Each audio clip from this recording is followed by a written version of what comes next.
বাংলাদেশে প্রায় গত ২৪ ঘন্টা ধরে পদত্যাগ পরিণত হয়েছে সবচেয়ে আলোচিত এক শব্দে। বৃহস্পতিবার দিন জুড়েই নানা পক্ষ নানা জনের পদত্যাগ দাবি করেছেন। আর দিন শেষে প্রধান উপদেষ্টা ডক্টর মোহাম্মদ ইউনূস নাকি নাহিদ ইসলাম মানে ছাত্রদের গড়া নতুন রাজনৈতিক দল এনসিপির আহ্বায়ক নাহিদ ইসলামকে ডেকে বলেছেন তিনি পদত্যাগ করে ফেলতে চান। বৃহস্পতিবার দিন জুড়েই গুঞ্জন ছিল একটা উপদেষ্টা মণ্ডলীর সভা করছিলেন যমুনায় ডক্টর ইউনূস। তখন থেকেই অনলাইনে সামাজিক যোগাযোগ মাধ্যমে নানা আলোচিত ব্লগার স্ট্যাটাস দেওয়া শুরু করেন যে ডক্টর মোহাম্মদ ইউনূস নাকি পদত্যাগ করে ফেলছেন। এবং মুহূর্তে মুহূর্তে বিগ ব্রেকিং এসব খবর দিয়ে এই খবর ছড়িয়ে পড়ার পর এই কানাঘুষো একরকমের তীব্রতা পায়। অন্যদিকে মনে রাখবেন, তার আগের দুদিন ধরেই কিন্তু ইশরাক হোসেন, বিএনপির নেতা, তার যে আন্দোলন চলছিল শাহবাগ কাকরাইল মোড় এই পুরো এলাকা জুড়ে, সেখানে তিনি দাবি করেছিলেন ফেসবুক স্ট্যাটাস দিয়ে স্পষ্টতই যে আসিফ মাহমুদ সজীব ভুঁইয়া এবং মাহফুজ আলম মানে অন্তর্বর্তীকালীন সরকারে দুই যে ছাত্র উপদেষ্টা আছেন তাদেরকে সরকার থেকে বের হয়ে যেতে হবে, পদত্যাগ করতে হবে।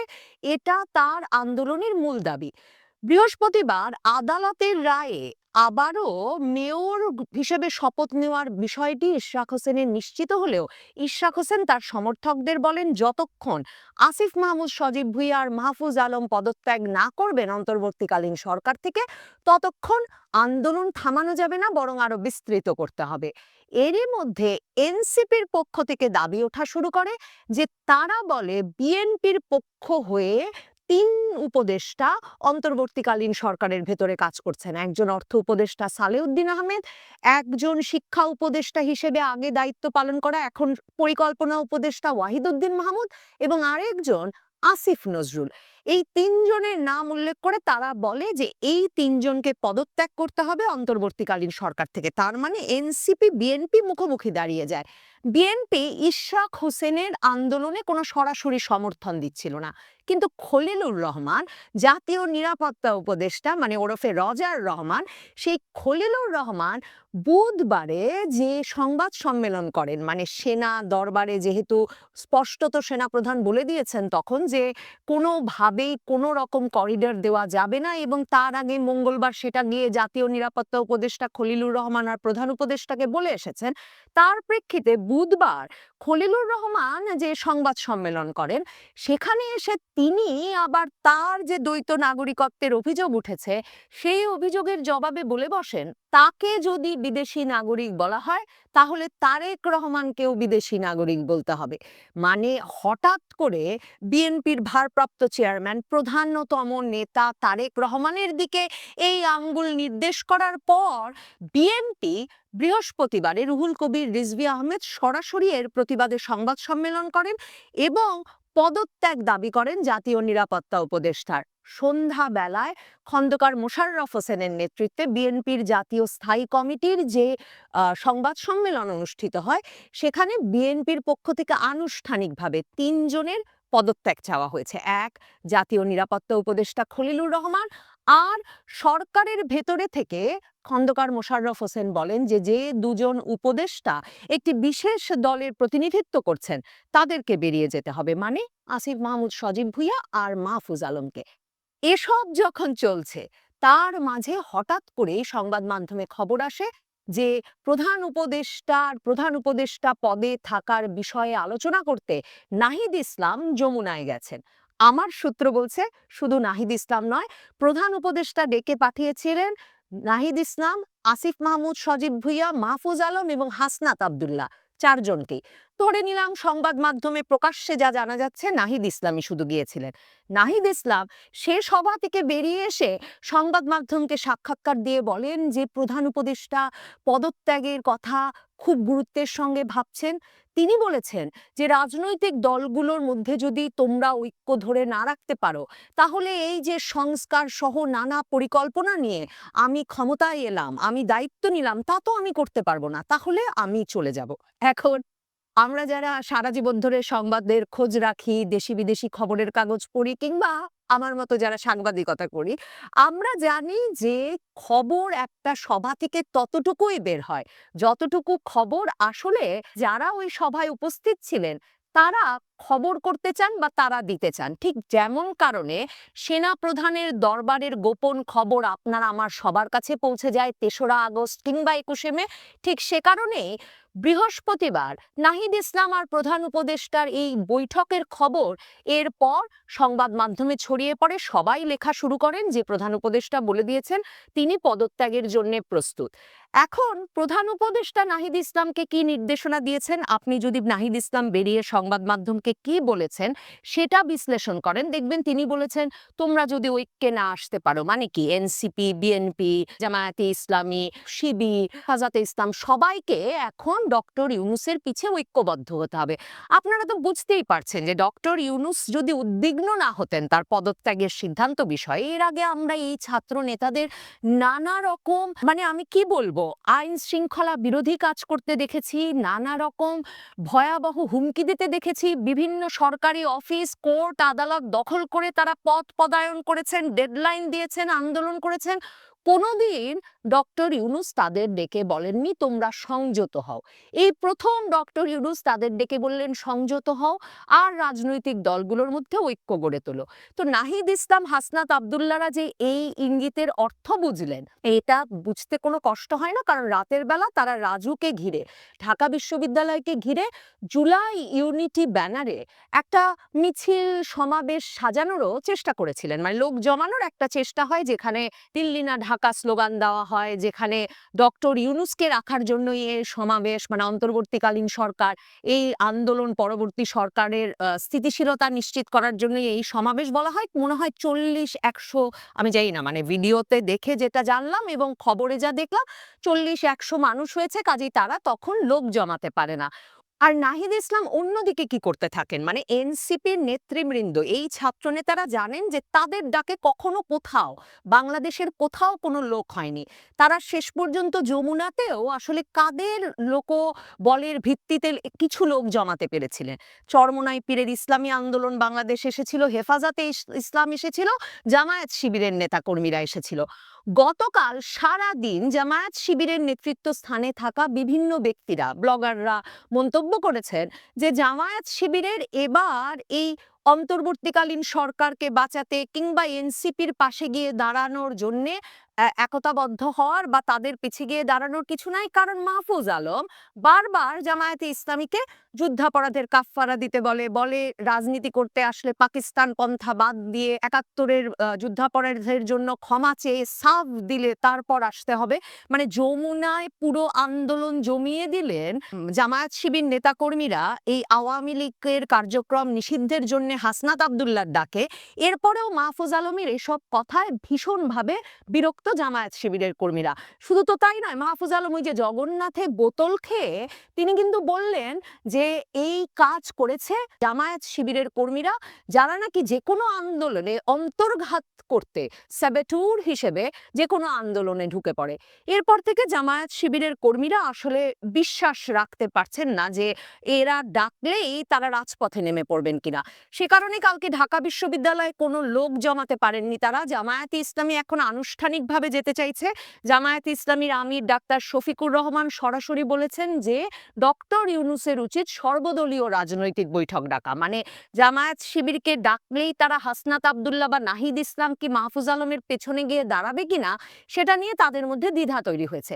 মাহফুজ আলম ফেসবুকে ক্ষমা চেয়ে ফেলেছেন। তিনি বলেছেন তার যত বিভক্তি সৃষ্টিকারী যত মানে ফেসবুক স্ট্যাটাস ছিল সেগুলোর জন্য তিনি ক্ষমা প্রার্থী, তাকে যেন ক্ষমা করে দেওয়া হয়, ফ্যাসিস্ট বিরোধী শক্তি যাতে ঐক্যবদ্ধ হতে পারে। এই ঐক্যের আশায় নাহিদ ইসলাম যমুনা থেকে বেরিয়ে আসার পর জাতীয় নাগরিক পার্টি গতকাল বৈঠক করে নুরুল হক নুরু, ভিপি নুরুল হক নুরুর গণ অধিকার পরিষদ আর চরমোনাই পীরের বাংলাদেশ ইসলামী আন্দোলনের সঙ্গে, এবং বাংলাদেশ ইসলামী আন্দোলনের ভেরিফাইড ফেসবুক পেজে সেই সভা যে ঘটেছে সে সম্পর্কে খবর দেওয়া আছে। এখন দেখুন গণ অধিকার পরিষদ আবার আসিফ মাহমুদ সজীব ভুইয়া, স্থানীয় সরকার উপদেষ্টা, তিনি ঢাকা উত্তরের মেয়র পদে প্রশাসক হিসেবে যেই ব্যক্তিকে নিয়োগ করেছেন কোনো এক এজাজ হোসেন, সেই এজাজ হোসেনকে হিজবুত তাহরির, নিষিদ্ধ ঘোষিত হিজবুত তাহরিরের সদস্য হিসেবে নুরুল হক নুরুর দল আবার ঢাকা উত্তর সিটি কর্পোরেশনের ভবন ঘেরাও করে রেখেছিল এবং তারা বলছে এই এজাজ হোসেনকে সরিয়ে দিতে হবে। এনসিপি বলে আসছে ভিপি নুরুর পছন্দ মতো লোক যেহেতু কাজ পায়নি, ঠিকাদারি কাজ পায়নি ঢাকা উত্তর সিটি কর্পোরেশনে, সেই জন্য ভিপি নুরুর দল গণ অধিকার পরিষদ ঢাকা উত্তরে গ্যাঞ্জাম করছে। তার মানে বিএনপি, এনসিপি, গণ অধিকার পরিষদ তাদের সকলের মধ্যে এমন সমস্যা লেগে গেছে যে এখন ডক্টর ইউনূস চাইলেই যে তারা ঐক্যবদ্ধ হয়ে পড়তে পারবেন, সংযত হয়ে পড়তে পারবেন, সে সম্ভাবনা আসলে খুব ক্ষীণ হয়ে গেছে। একদিকে হয়তো এদের অনেক পক্ষের জন্য নির্বাচনটাকে পিছিয়ে ডক্টর ইউনূসের সরকারকে দীর্ঘস্থায়িত্ব দেওয়াটা প্রয়োজনীয় নিজেদের স্বার্থ রক্ষায়, নিজেদের ক্ষমতার কেন্দ্র ধরে রাখবার জন্যে। কিন্তু অন্যদিকে এটা যে ভীষণভাবে জরুরি সব পক্ষের জন্য, বিশেষভাবে বিএনপির মতো দলের জন্য, যেই বিএনপির আসলে ডিসেম্বরের মধ্যে নির্বাচন কিংবা একটা নির্বাচনের রোডম্যাপ এখনই প্রয়োজন, কারণ তারা এই ভোট হলে যে আসলে ক্ষমতাসীন হবে সে বিষয়ে বাংলাদেশের রাজনীতি বোঝেন এমন কোনো মানুষের কোনো সন্দেহ নেই। অন্যদিকে দেখুন এনসিপি নাসির উদ্দিন পাটোয়ারি তিনি প্রথম আলোতে এক অভিমত দিয়েছেন, সেখানে স্পষ্টত জানিয়ে দিয়েছেন কোনো সুযোগ নাই আসিফ মাহমুদ সজীব ভুঁইয়া কিংবা মাহফুজ আলমের বিএনপির দাবি মতো পদত্যাগ করার, কারণ তারাই নাকি ইউনূস সরকারকে বৈধতা দিয়েছে। এবং শুধু সেটাই নয়, নাসির উদ্দিন পাটোয়ারি এনসিপির এই নেতা স্পষ্টত সেখানে বলেন যে বিএনপি জোর জবরদস্তি করে আদালত থেকে তারেক রহমানের নামে ২১শে আগস্ট গ্রেনেড হামলা মামলা এবং তারেক রহমানের লুটপাট করার যেসব দুর্নীতির মামলা চলছিল, একদম লুটপাট শব্দটা ব্যবহার করে তিনি বলেছেন যে সেসব মামলা উঠিয়ে নিয়েছে বিএনপি জোর জবরদস্তি করে। মানে ভাবুন, তার মানে কি এনসিপি মনে করছে যে তারেক রহমান ২১শে আগস্ট গ্রেনেড হামলার সঙ্গে জড়িত, তারেক রহমান লুটপাটের সঙ্গে জড়িত ছিলেন এবং অন্যায়ভাবে সেসব মামলার বিচার সরিয়ে নেওয়া হয়েছে? অন্যদিকে দেখুন খলিলুর রহমান তারেক রহমানের দিকে আঙ্গুল তুলে বলেছেন যে তিনিও নাকি বিদেশি নাগরিক যদি খলিলুর রহমান বিদেশি নাগরিক হন। এই অবস্থায় কথাবার্তা যখন এই পর্যায়ে চলে গেছে এবং আসলে দলের শীর্ষ নেতৃত্বকে আঙুল তুলে যখন এ ধরনের মন্তব্য করছে এনসিপি, ডক্টর ইউনূসের দল, তখন কি ডক্টর ইউনূসের দলের সঙ্গে সত্যি বিএনপির কোনো ঐক্য হতে পারে? আর বিএনপি যদি এখন ডক্টর ইউনূসের পাশে গিয়ে না দাঁড়ায় তাহলে কি ডক্টর ইউনূস টিকতে পারেন? শোনা যাচ্ছে শনিবার ২৪শে মার্চ ডক্টর ইউনূসকে ৫ বছর রাখার দাবিতে একটা সংহতি সমাবেশ বা ঐক্যবদ্ধ সমাবেশ করার পরিকল্পনা চলছে শাহবাগে এবং সেখানে এনসিপি জামায়াত শিবিরের নেতাকর্মীদের যেমন জড়ো করবার জন্য চেষ্টা চালাচ্ছেন, চরমোনাই পীরের ইসলামী আন্দোলন বাংলাদেশ, গণ অধিকার পরিষদ, ভিপি নুরুল হক নুরুর, তাদের সঙ্গে তো আলোচনা হচ্ছেই এবং চলেছেই। এখন শুধুমাত্র তাদের বিএনপিকে রাজি করানো বাকি। বিএনপি কি সত্যি তাদের নেতা তারেক রহমানের দিকে লুটপাটকারী হিসেবে আঙুল তোলা এনসিপির নেতৃবৃন্দের সঙ্গে গিয়ে শাহবাগে আন্দোলনে দাঁড়াবে? বিএনপি সত্যি সরে আসবে এই দাবি থেকে যে আসিফ মাহমুদ সজীব ভুঁইয়া, মাহফুজ আলম এবং জাতীয় নিরাপত্তা উপদেষ্টা খলিলুর রহমানকে পদত্যাগ করতে হবে? নাকি সেসব দাবি থেকে সরে না এলে ডক্টর ইউনূসের অন্তর্বর্তীকালীন সরকারটা কিভাবে টিকে থাকে?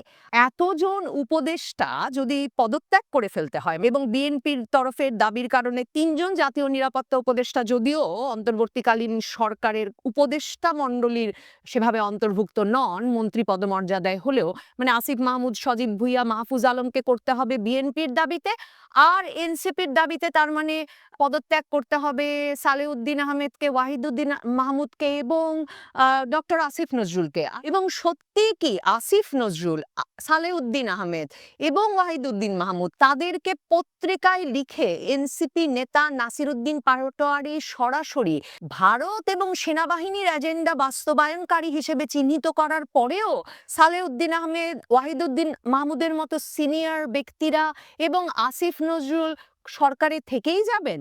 এই সরকার আর দায়িত্ব পালন করতে পারবেন? অপেক্ষা করতে হবে। তবে ডক্টর ইউনূস সহজে হাল ছাড়বেন না।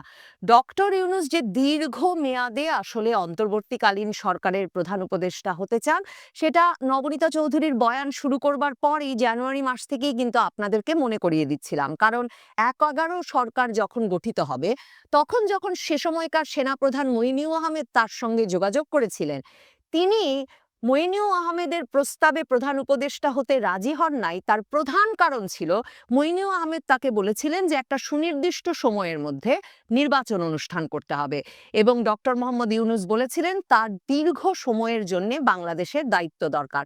মইনুল আহমেদের বই ১/১১ বিষয়ক বই শান্তির স্বপ্নেতে এই কথা মইনুল আহমেদ স্পষ্টত উল্লেখ করেছেন। মইনুল আহমেদ যে দুজন কর্মকর্তাকে ডক্টর মোহাম্মদ ইউনূসকে প্রধান উপদেষ্টা হিসেবে রাজি করানোর জন্য আলাপ করতে পাঠিয়েছিলেন, তাদের সঙ্গে কথা বলে লেখক গবেষক মহিউদ্দিন আহমেদ ১/১১ বিষয়ে যে বই লিখেছেন, সেখানেও সেনা কর্মকর্তারা বলেছেন যে প্রধান উপদেষ্টা হতে ১/১১ সময় ডক্টর ইউনূস রাজি হন নাই। তার প্রধান কারণ ছিল তিনি স্বল্প মেয়াদের জন্য বাংলাদেশের দায়িত্ব নিতে রাজি ছিলেন না। কাজেই ডক্টর ইউনূস এবার যখন দায়িত্ব পেয়েছেন, তিনি এই প্রচেষ্টা আরো জোরদার করবেন, আরো অব্যাহত রাখবেন, সে বিষয়ে নিশ্চিত থাকাই যায়। আর ভুলে গেলে চলে না, ২০০৮-এ শেখ হাসিনা ক্ষমতা নেওয়ার পর ডক্টর ইউনূস আর শেখ হাসিনার দ্বন্দ্ব আসলে শুরু হয়েছিল যে বাংলাদেশ সরকার তখন বলেছিল যে ৬০ বছরের বেশি বয়সীদের গ্রামীণ ব্যাংকের বা বাংলাদেশের কোনো ব্যাংকের ব্যবস্থাপনা পরিচালক পদে থাকবার অনুমোদন নেই এবং সে কারণে ডক্টর ইউনূসের উচিত গ্রামীণ ব্যাংকের ব্যবস্থাপনা পরিচালক পদ থেকে সরে যাওয়া। দেশি সংবাদ মাধ্যমের খবর বাদ দিন, ২০১৬ সালে মার্কিন যুক্তরাষ্ট্রের প্রখ্যাত বার্তা সংস্থা অ্যাসোসিয়েটেড প্রেস একটি খবর করে, যে খবর সারা বিশ্বে সে সময় আলোড়ন তুলেছিল। হিলারি ক্লিন্টন আর ট্রাম্পের তখন প্রেসিডেন্সিয়াল নির্বাচনের প্রচারণা চলছে। সে সময় এপি খবর দেয় যে ডক্টর ইউনূসের সঙ্গে দীর্ঘ সময় ধরে ক্লিন্টন ফাউন্ডেশনের আর্থিক লেনদেন থাকায় এই পররাষ্ট্রমন্ত্রী থাকা অবস্থায় হিলারি ক্লিন্টন ডক্টর ইউনূসকে যাতে তার গ্রামীণ ব্যাংকের দায়িত্ব ছাড়তে না হয়, সেজন্য মার্কিন পররাষ্ট্র মন্ত্রণালয়কে ব্যবহার করে বারবার বাংলাদেশ সরকার মানে হাসিনা সরকারের ওপর প্রভাব বিস্তার করেছেন, তাদের ওপর নানা রকম চাপ প্রয়োগ করেছেন। সেই খবরের কোনো অফিসিয়াল আনুষ্ঠানিক প্রতিবাদ ক্লিন্টন ফাউন্ডেশন বা হিলারি ক্লিন্টন করেন নাই, কিংবা ডক্টর ইউনূসও অ্যাসোসিয়েটেড প্রেসকে করেন নাই। সে কারণে সেই খবর শুধু অ্যাসোসিয়েটেড প্রেস নয়, পৃথিবীব্যাপী আরো অনেক সংবাদ মাধ্যমে ছাপা হয় এবং বলা হয় পররাষ্ট্রমন্ত্রী হিসেবে এই যে নিজের ফাউন্ডেশনে টাকা নিয়ে সেই কারণে অন্য দেশের সরকারের উপর মার্কিন পররাষ্ট্র মন্ত্রণালয়কে ব্যবহার করে প্রভাব খাটানোর যে প্রমাণ এপি এই রিপোর্টের মাধ্যমে হিলারি ক্লিন্টনের বিপক্ষে তুলে এনেছিল, সেটা হিলারি ক্লিন্টনের ২০১৬ নির্বাচনে ভোটার